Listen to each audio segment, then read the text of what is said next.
Number one అంటారు. అసలైన number one Guru Kashi university. Family background ఏంటి?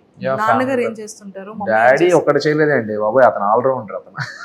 అంటే అతనికి ఫస్ట్ నార్మల్ గా ఓకే 10th వరకు ఓకే, 10th తర్వాత మిల్క్ బిజినెస్ పాల వ్యాపారం పెట్టుకునేవారు.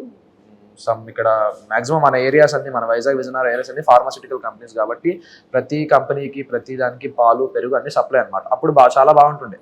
తర్వాత కొంతమంది బ్యాక్ స్టాబింగ్ చేయడం వల్ల డాడీకి చాలా మంది వెన్నుపోటు పొడిచి, అప్పుడు డాడీ కూడా చిన్నప్పుడే పెళ్లి అయిపోయింది అనమాట. సో వాళ్ళకి అందరిని నమ్మేసేవారు ఈజీగా. ఎవరు ఏం చెప్తే అది నమ్మేసి వాళ్ళకి వీళ్ళకి డబ్బులు ఇచ్చేసి, సో మొత్తం చాలా జీరోకి వచ్చేసాం. బాగా డౌన్ అయిపోయింది మొత్తం ఫ్యామిలీ పొజిషన్. చాలా మంది అంతా డౌన్ అయిపోతే అప్పుడు మా తాతయ్య, మా నాన్నమ్మ, మా చిన్న తాతయ్య, మా చిన్నాన్నమ్మ వీళ్ళందరూ సపోర్ట్ ఇచ్చి, మా ఫ్యామిలీ మొత్తం అందరూ సపోర్ట్ ఇచ్చారు. ఇలా కాదు ఇది అని చెప్పి అంత డౌన్ దిగిపోయిన తర్వాత కూడా ఈ బౌన్స్ బ్యాక్ అనమాట. తర్వాత ఓన్లీ నా మీద ఆశలు పెట్టుకొని మొత్తం ఫ్యామిలీ మొత్తం నా గురించి డాడీ చాలా కష్టపడి చాలా చేసిన తర్వాత ఈ ఫీల్డ్ తర్వాత ఆటో వచ్చారు. ఆటో తర్వాత వ్యాన్ నడిపేవారు, తర్వాత క్యాబ్ చేసేవారు. ఇప్పుడు క్యాబ్ మొత్తం నాకు జాబ్ వచ్చిన తర్వాత క్యాబ్ కూడా అమ్మేసి ఇప్పుడు ఒక 2 షాప్స్ పెట్టుకున్నారు. ఊర్లో 2 షాప్స్ పెట్టుకొని కొంచెం mummy house wife, home maker.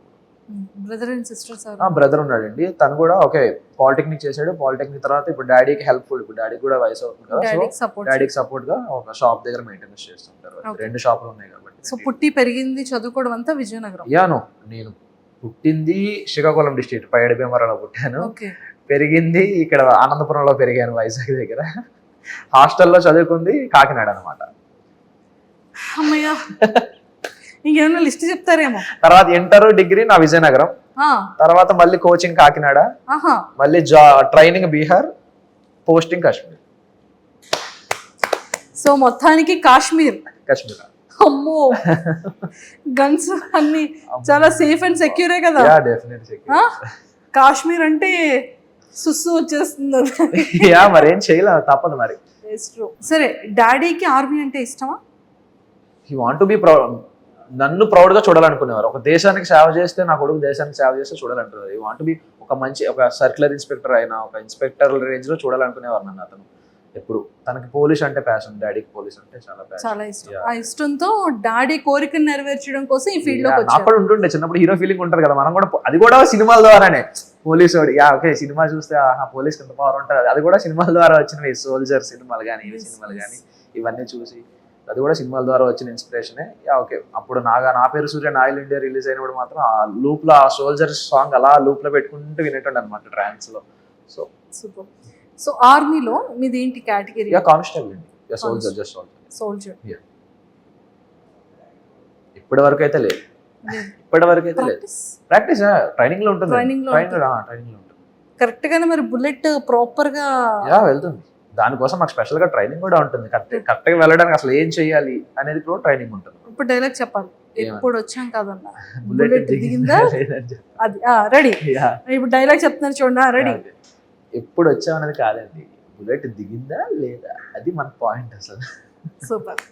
So మరి పవన్ కళ్యాణ్ గారు కూడా అంటే పేరు అనగానే ఆటోమేటిక్ గా అదేంటో వెళ్ళిపోతుంది. ఫస్ట్ షాట్ కూడా అదే, నాకు రాగానే బీజేపీ వేశారు, గబ్బర్ సింగ్.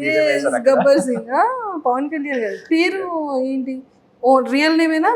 దానికి మా బాబాయ్కి థ్యాంక్స్ చెప్పాలి. ఇక్కడ అనుకున్నారు కదా, మా బాబాయ్కి థ్యాంక్స్ చెప్పాలి. చిన్నప్పుడు పేరు పెడుతుంటే ఏం పేరు పెడతారు అనుకుంటే పంతులు గారేమో పాతో పలికే పేరు పెట్టాలమ్మా అంటే పవన్ అని అన్నారు మా పెదనాన్న. మా బాబాయ్ ఏమో లేదు పవన్ కళ్యాణ్ అని పెట్టండి బాగుంటది హీరో. మీ బాబాయ్ గారి ఫేవరెట్ హీరో ఏమో? డెఫినెట్ గా మా బాబాయ్ die hard fan power star గారికి.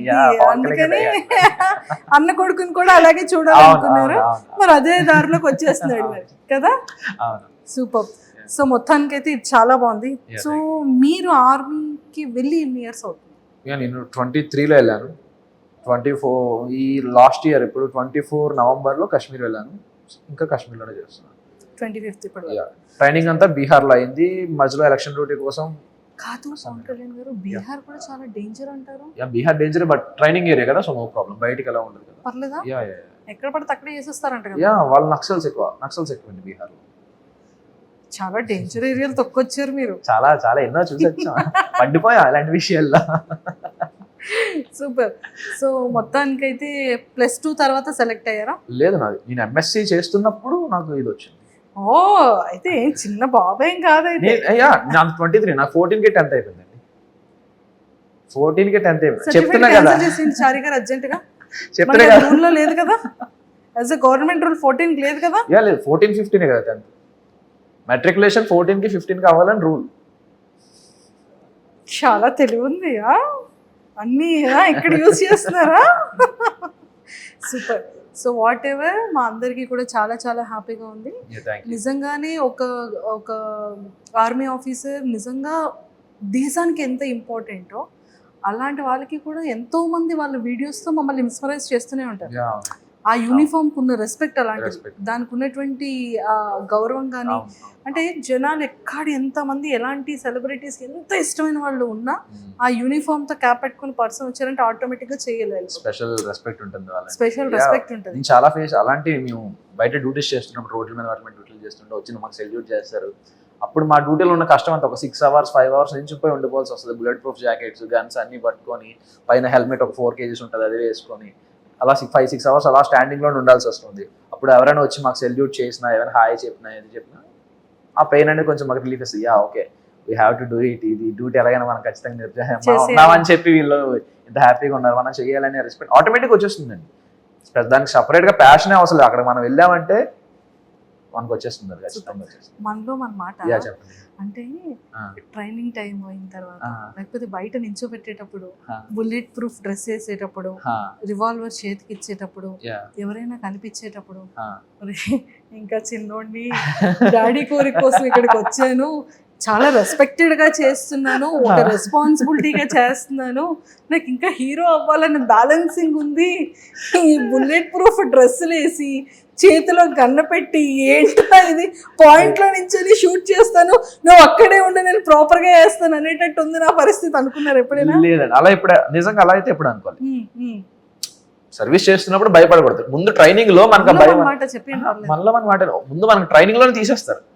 నీకు ఏదైనా నువ్వు ఎంత భయస్తుడవైనా నువ్వు ఏం చేసినా ట్రైనింగ్ లో అటు తాటి తీసి వదిలేస్తాడు అంతే. అంటే ఒక రాటు తేరిపోయిన రాయిలా తయారు చేస్తాడు మనకి ఎలా అయినా సరే. ట్రైనింగ్ ఎన్ని గుడ్లు తిన్నారు చెప్పండి? గుడ్లో రోజుకో 2 ఉంటాయి కదా ఖచ్చితంగా, రోజుకి 2 బాయిల్డ్ ఎగ్స్ ఖచ్చితంగా. అండ్ మాకు స్పెషల్ డైట్ కూడా మాకు ఇంకా సరిపోకపోతే మేము ఇంకా స్పెషల్ గా మేము చేసుకుంటాం, బాయిల్స్ చేసుకుంటాం. ఎన్ని ఇయర్స్ ట్రైనింగ్ అండి? 11 months. Training 11 months continuous training. ఈ ఆర్మీ ఆఫీసర్ ఆ రెస్పాన్సిబిలిటీస్ అన్ని మాకు చెప్పేశారు కాబట్టి, సో మీకు ఈ అగ్ని పరీక్ష బిగ్ బాస్ ఒక ఆపర్చునిటీ కామన్ మ్యాన్ కి కూడా ఇస్తుంది అనేది ఎలా తెలిసింది? మీ వరకు ఎలా రీచ్ అయ్యింది? అది యూనిఫామ్తో ఎందుకు అప్లై చేయాలనిపించింది? మీరు యాజ్ ఇట్ ఈస్ అగ్ని పరీక్షకి ఏ వీడియోని చేసి రికార్డ్ చేసి పంపించారు ఇప్పుడు మాకు చెప్పాలి. డెఫినెట్ గా దాంట్లో ఏమని చెప్పడానికి అంతా చూసిందే కదా. సో ఆ రోజు నైట్ 12కి డ్యూటీ అయిపోతుంది. అది డ్యూటీ అయిపోయిన తర్వాత నేను ఇలా వెళ్తున్నప్పుడు ప్రోమో వచ్చింది.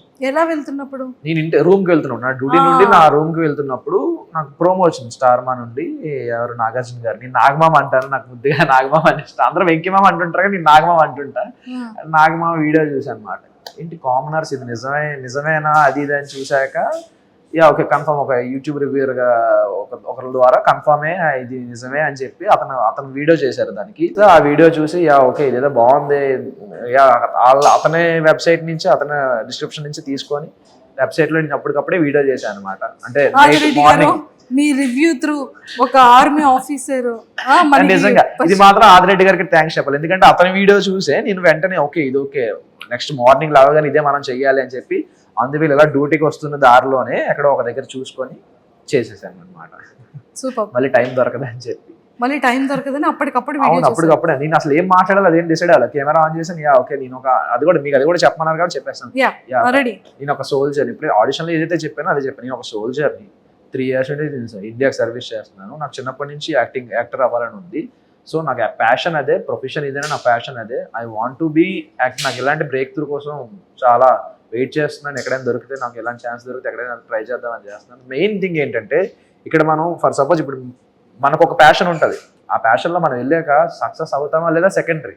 అందులో మనకు ఒక ఎనర్జీ ఉంటుంది. ఓకే ఈ రోజు మనకి పాజిటివ్ అయింది, ఈ రోజు మనకు ప్లస్ అయింది, ఈ రోజు మనం అనుకున్న సక్సెస్కి ఇంకొంచెం దూరంలో మనం ఇంకొంచెం దాటి వెళ్ళాం అనే ఒక ఈగో సాటిస్ఫాక్షన్ ఉంటుంది. ఇక్కడ ఏంటంటే నాకు ఆ సాటిస్ఫాక్షన్ లేదు, ఎందుకంటే ఇక్కడ ఉండేది ఒకటి. ఓకే ఇక్కడ సర్వీస్ కూడా ప్యూర్గానే చేస్తాం, అందులో ఏం ప్రాబ్లం ఉండదు. కానీ ఇది కదా, ఇందులో కదా మనం ఇంకా మజా రావాలి, ఇంకా ఇది కదా మనకు కదా ఇంకా ఏమైనా చెయ్యాలని ఉంటుంది కదా అని చెప్పి అవన్నీ చెప్పాను. ఇలా ఇవన్నీ చెప్తే ఓకే వాళ్ళు యాక్సెప్ట్ చేశారు. తర్వాత ఆడిషన్, గ్రూప్ డిస్కషన్స్ పిలిచారు, ఇంటర్వ్యూ జూమ్ మీటింగ్ అయ్యింది, ఇంటర్వ్యూ పిలిచారు అని. సో వెంటనే లీవ్ దొరికిందా? చాలా ఫైట్ చేశాను లీవ్ కోసం.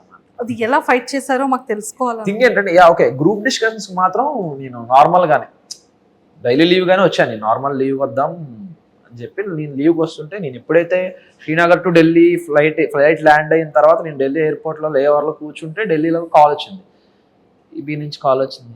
ఇప్పుడేంటి కాల్ చేశారు ఇలా అని చెప్పి చూస్తే అప్పటికి అయిపోయింది నాది. అప్పటికి ఇంటర్వ్యూ అయిపోయింది, జూమ్ మీటింగ్ అయిపోయింది, జూమ్ మీటింగ్ అయిపోయిన తర్వాత అప్పుడు కాల్ చేశారు. కాల్ చేసి ఇలా ఈ డేట్న మీరు గ్రూప్ డిస్కషన్ హైదరాబాద్ రావాలి అన్నారు. ఓకే ఏదో బాగుంది, కరెక్ట్ లక్కీగా దొరికిందిరా ఛాన్స్ అని చెప్పి నేను వెంటనే గ్రూప్ డిస్కషన్ వచ్చేసాను. గ్రూప్ డిస్కషన్ వచ్చిన తర్వాత నాది 11th నేను వెళ్ళిపోవాలి, కాశ్మీర్ వెళ్ళిపోవాలి. వీళ్ళు నాకు 6th ఫోన్ చేసి 8th కల్లా మీరు ఇక్కడ రావాలి, హైదరాబాద్ రావాలి, 10 days 19th వరకు అంటే నాకు లీవ్ అయిపోతుంది.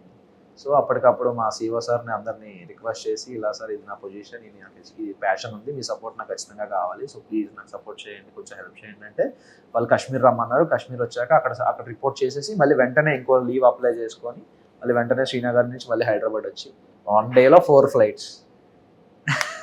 దీనికోసం అదే చెప్తున్నా కదా, నేను రావడానికి కష్టపడ్డా. ఇందులో వచ్చాక కష్టపడడం సెకండరీ.